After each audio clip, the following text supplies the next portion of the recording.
Well, our big focus, a 14-year-old boy will be charged with murder after 4 people were killed and 9 injured in a shooting at a Georgia high school.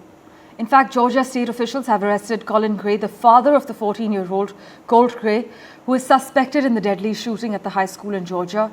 The incident, as we have been reporting, took place on the 4th of September and it resulted in 4 deaths and 9 injuries. Now, Colin Gray, who's 54 years old, faces multiple charges, including 4 counts of involuntary manslaughter, 2 counts of second-degree murder, and 8 counts of cruelty to children, according to the Georgia Bureau of Investigation.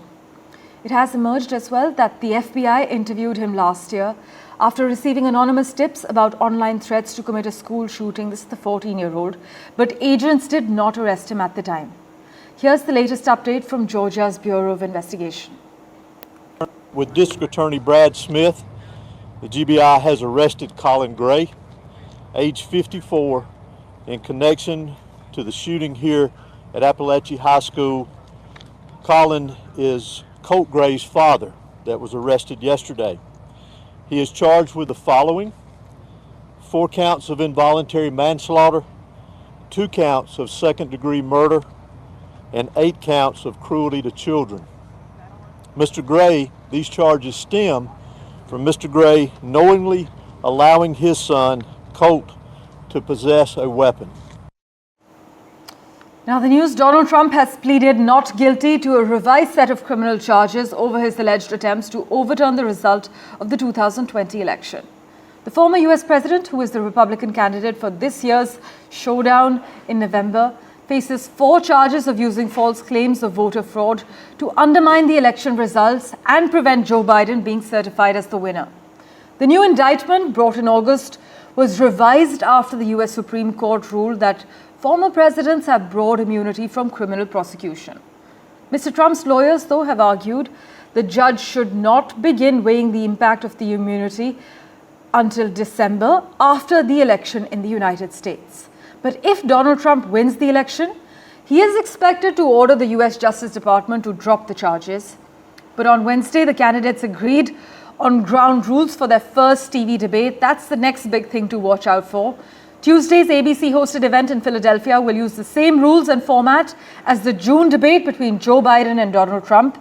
Candidate microphones will be live only for the candidate whose turn it is to speak, and the upcoming debates are seen as potentially pivotal.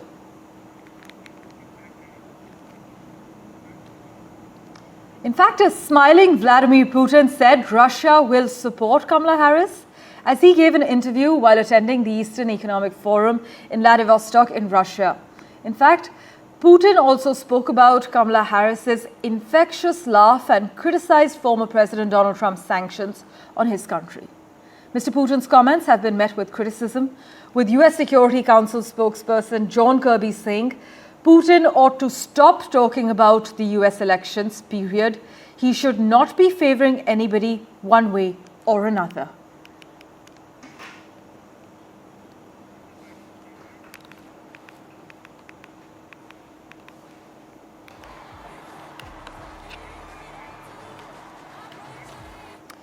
Meanwhile, Hunter Biden caught justice officials in the United States completely off guard because he pleaded guilty to 9 charges in his federal tax evasion case.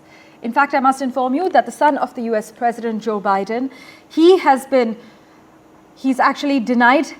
previously denied allegations that he intentionally avoided paying $1.4 million in income tax from 2016 to the year 2019, but then a last-minute guilty plea in this tax evasion case.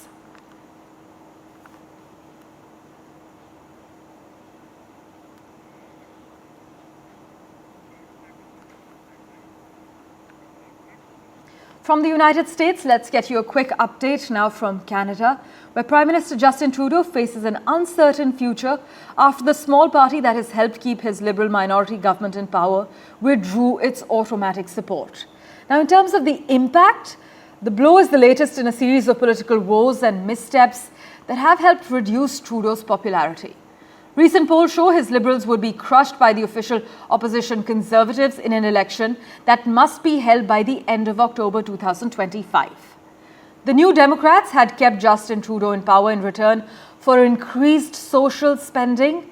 Now, with this fallout, this will force Trudeau to attempt to create new alliances to govern. Also, the withdrawal of the left-leaning New Democratic Party, the NDP, from its agreement with Liberals could bring forward an election in Canada months earlier. For a fall election to take place there, the Trudeau government would have to either petition the Governor-General to dissolve Parliament or fall on a confidence vote. If the latter were to happen, Justin Trudeau would actually become the 8th Prime Minister in Canada's history and 3rd in a row to be defeated by a vote of no confidence.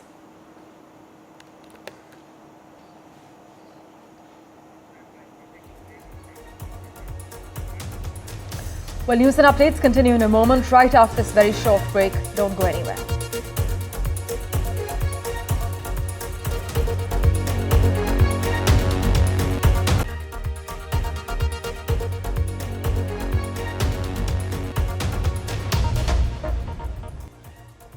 Welcome back.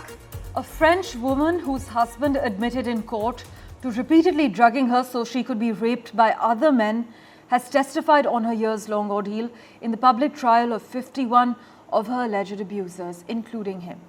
Ross Cullen has more on this for us. This is a trial that has shocked France, a mass rape trial of 50 men, plus the husband of the woman who is alleged to have been raped dozens of times by dozens of men over a 10-year period. On Thursday, we heard testimony from the woman herself at the centre of this, Giselle Pellicourt, 71 years old.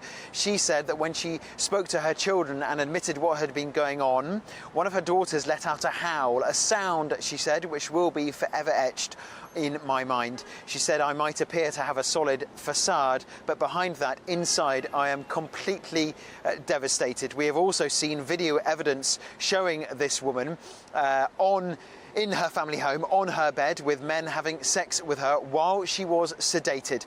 And some of the defendants have said, we didn't realise she was sedated. We thought this was consensual as part of a fantasy for the couple, but her husband had actually orchestrated all of this, getting in touch with men on sexual forums and inviting them to come and have sex with his wife. And he said that that would be while she was under sedation. Now, some of the details are pretty harrowing, disturbing to say the least. This trial is now underway in the south of France and is expected to conclude in December.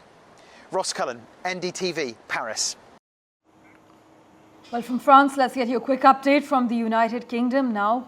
A new infrastructure finance bridge has been launched between India and the City of London Corporation. This finance bridge will help unlock international investment opportunities by way of expediting roadblocks and also propelling growth in construction. The initiative is the brainchild of India's Niti Aayog, which hopes to get London to share its expertise and experiences in India's cities with international investment. What does this mean for India's growth, though, and what can London learn from India in the process? Radhika Iyer explores the opportunities.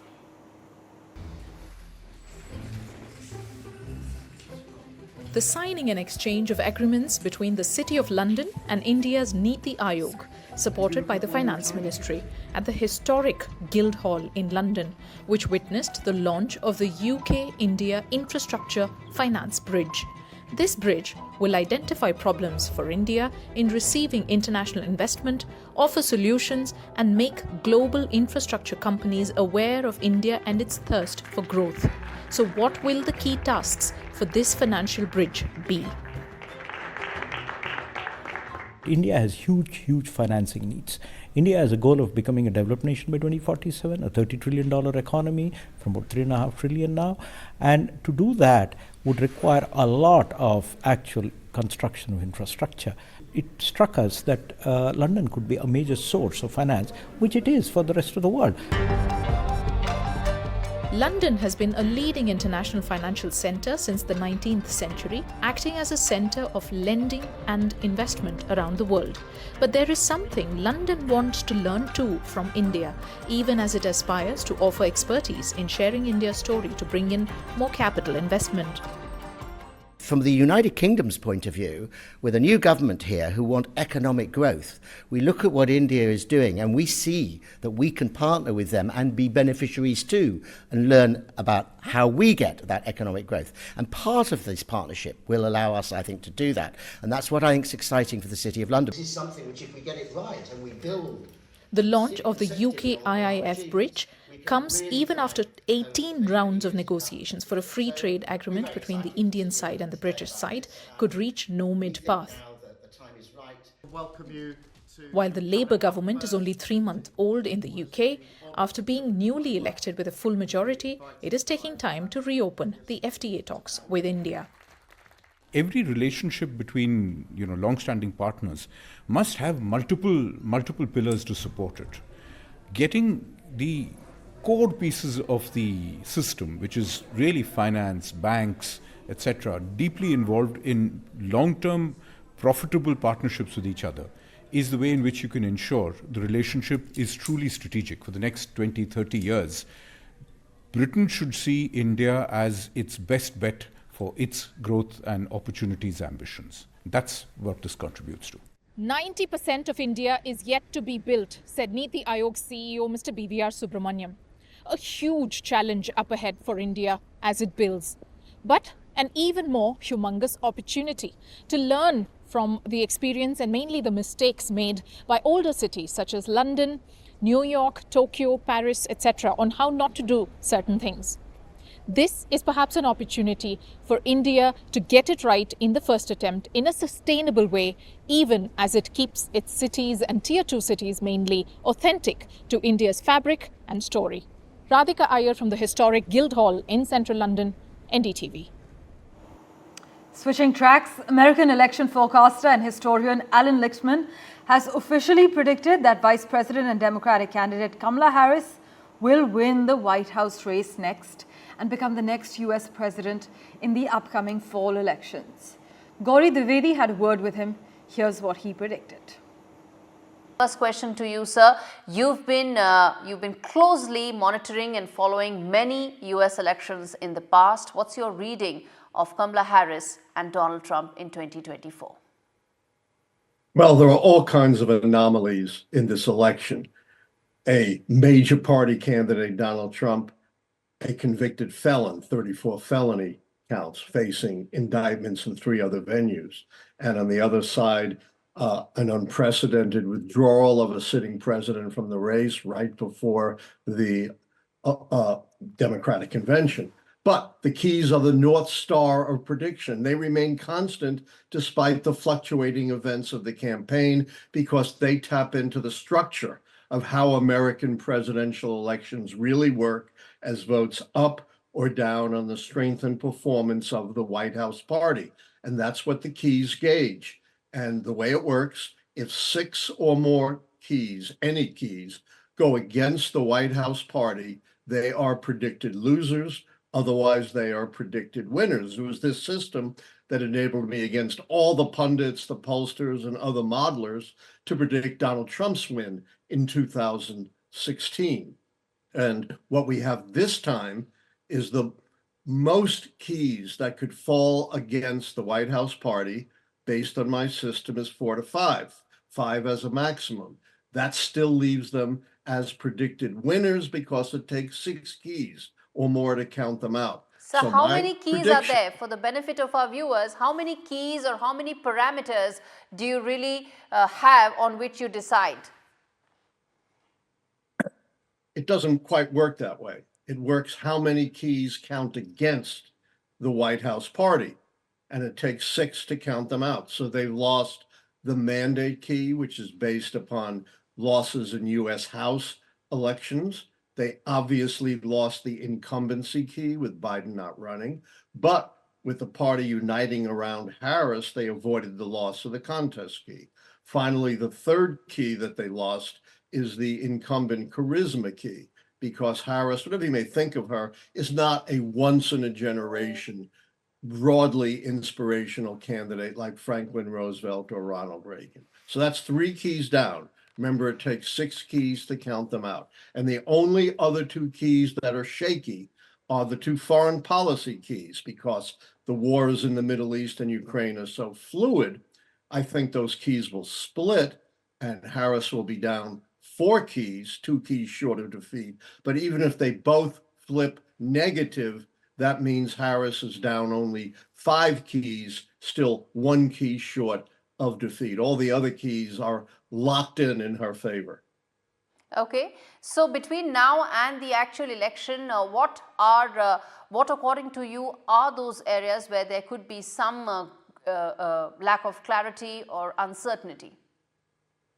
The only 2 areas where I see uncertainty, as I mentioned, are the 2 foreign policy keys: foreign military success, foreign military failure, because of the vicissitudes of war. You know, we don't know exactly what's going to happen in Ukraine and the Middle East. Could there be a ceasefire and a hostage release? Could the Ukrainians stave off the Russians in the Donbass region and make further incursions into Russia? But my point is, no matter what happens with those 2 keys, there's not enough keys to predict that Donald Trump could regain the White House. For a while, I thought third-party key might be shaky, but the RFK Jr. campaign has fizzled. He suspended his campaign. For a while, I thought the social unrest key might be shaky, but demonstrations at the Democratic convention, turned out to be underwhelming, and the campuses have been very quiet. Nothing approaching the massive sustained social unrest that calls into question the stability of the country. That's what it would take to turn that key. What about the economy keys? There's the short-term economy, the long-term economy, an area that the Republicans have been really focused on and making it a cornerstone of their campaign. Yeah, the point of the keys is we don't pay attention to the campaigns. Based on the campaigns, Hillary Clinton should have won overwhelmingly in 2016. She won every debate. She had a better ground game. She was more experienced. She raised more money. She had more ads. My 2 economic keys are statistical. They're very specifically defined. The short-term economy key says there's no recession in the election year, and the National Bureau of Economic Research that tracks those things has not called a recession. You can't have a recession in just a couple of months. It takes much longer than that for a recession to take hold. So that key is solid. The long-term economy key is also statistical. It asks whether the real per capita growth during the current term is at least equal to that of the average of the previous 2 terms, and per capita growth under Biden is double or more that of the average of the previous 2 terms. I don't take into account these fluctuating polls or what the campaigns are doing. And this is exactly what I was going to ask, that while speaking to you, it looks like almost a certainty that Kamala Harris is coming she's winning this election, but some of the polls seem to suggest that it's pretty much neck and neck between Donald Trump and Kamala Harris. That's the beauty of the keys. They're not poll dependent. Look how the polls misled the poll dependent predictors in 2016. The most eminent among them, the Princeton University Consortium of professors, headed by the great Professor Sam Wang, gave Clinton, based on the polls, a 99% chance of being the next president. And Professor Wang said, if I'm wrong, I'll eat a bug on national television. And to his credit, he did. Then you have this clerk, Nate Silver, who just compiles polls and believe he's a great prophet. And he had Hillary Clinton overwhelmingly likely to win. And then when she loses, he said, see, I told you there was a 20, 25, 30% chance that she would lose. So it's meaningless. He can never be right and he can never be wrong. The keys stand above all of that. They called George H.W. Bush's election in 1988 when he was 17 points down in the polls to Michael Dukakis in June and July of the election year. And every pundit and pollster had written him off. Indeed, and I think that's the beauty of having a very scientific modeling approach as against random surveys of people. So yes, there's a scientific approach, but I want to come to the fact that, sir, you made, which was about that foreign policy and aspects related to the Ukraine-Russia conflict and the war that's taking place in Gaza could be the factors that could be undecided right now. To explain to us what could be the impact that they may have in changing, if at all, your prediction? No matter what happens with two foreign policy keys, success and failure, it will not change the prediction. As I said, right now I see the keys as split, which would be 4 keys. But even if they both flip, things go really sour in both of those wars, that would only be 2 more negative keys on top of the 3 she now holds. That's still only 5 keys, not enough to predict her defeat. So while things could change in wars, they always can, they will not affect my prediction that Kamala Harris will be the next president of the United States. The Democrat camp would be delighted to hear this prediction, especially because you've got so many in the past absolutely right. But in the spirit of fairness, if the Republican campaign is listening to this, so what, according to you, could they do, because there's still 2 months left, to at least come close to any of what you're saying, sir? There's really nothing they can do. That's the whole point of the keys. It's fundamentally different from all the conventional wisdom about elections, all of the wisdom that the media spends hundreds of millions of dollars covering the campaign every day, as though it was a horse race with candidates sprinting ahead and falling behind. The big message of the keys is it's governance, not campaigning, that counts. And you're looking at the governance of the White House party and things like the economy, foreign policy, social unrest, policy change, scandal, not the events of the campaign. And that's what makes it different from all the conventional wisdom in predicting elections. I'm not fluctuating my predictions based on the day-to-day events of the campaign. You cannot, and no one has ever been able to successfully predict an election outcome by looking at the campaign. Impossible. All right, Mr. Alan Littman, appreciate you joining us to decode the election and taking out the time and speaking to us.